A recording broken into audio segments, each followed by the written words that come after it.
Percussionist Emil Richards moved to LA in 1959 and started playing in the studios that same day. Over the next 55 plus years, he would play in all types of recordings, films, jingles, TV shows, video games, and live performances as well. He was an ambassador of percussion, finding instruments from all over the world and bringing them to Los Angeles to play with and to work with. And he was also a visionary, working with composers, helping them develop sounds and essentially invent new types of parts for the modern studio orchestra. Many of these sounds are known to many people. Some of these sounds have made their way into iconic movie soundtrack history, and yet so many people don't know where they came from. It was Emil who did help the composers kind of come up with these new musical ideas for their scores. Some were more on the music side, and some were a little bit more on the sound design side. We lost Emil in 2019. This collection of instruments still exists, and Emil passed the torch to my spouse and I, explicitly expressing to us how he would like these instruments to continue being explored and used in the LA music scene. That's what we're trying to do. His loss and my personal connection to him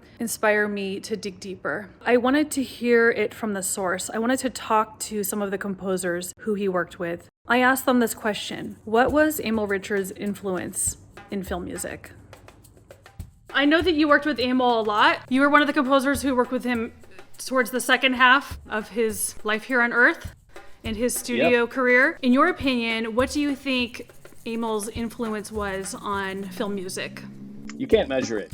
You can't measure it because, he wasn't a player that would just come in and play what was on the page for you. He would come in and arm himself with a million ideas as well. Not just ideas, but instruments. He would bring things that you never even thought of, that you never knew existed. It's hard to say what his influence is spread out so far and wide because his instruments are used in so many places. And so it's huge. To be able to have percussionists who understand story that's something that you only get here. And I'm 100% sure that's Emil's kind of influence on everybody. Yeah. Saying the only way we're going to get a lot of work in this town is to add enough cinematic color, storytelling color, how to portray a character in a film, to be able to come up with sounds that can capture that for the composers. It just makes them invaluable. Yep. Emil was a magician. When you worked with Emil Richards, you got somebody who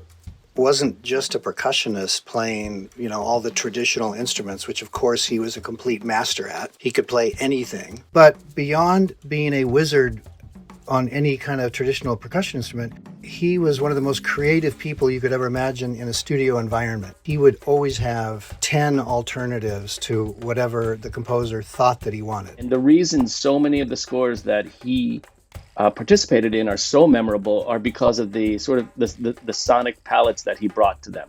And that came from him spending years just collecting anything that made noise. First time I ever met Emil, I was playing for Jerry Goldsmith. I was playing Yamaha GS1 on the Twilight Zone movie. Emil was making noises and irritating Jerry way in the back with Shelly Manne and these guys. Jerry wrote crazy stuff. He wrote for Conch because of Emil. He had an auga horn that was in the middle of this Twilight Zone scene.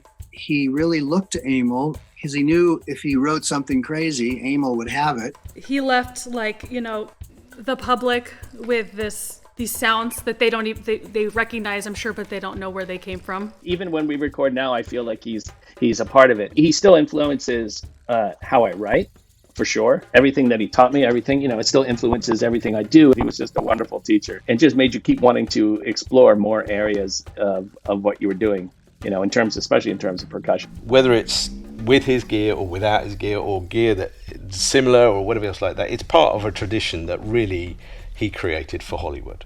His influence on film music really was that when you needed an unusual sound that wasn't part of the orchestra kit, the normal timpani, snare, cymbals, and a couple of wood blocks, xylophone and marimba, it's like as you left that arena, you start going, call Emil.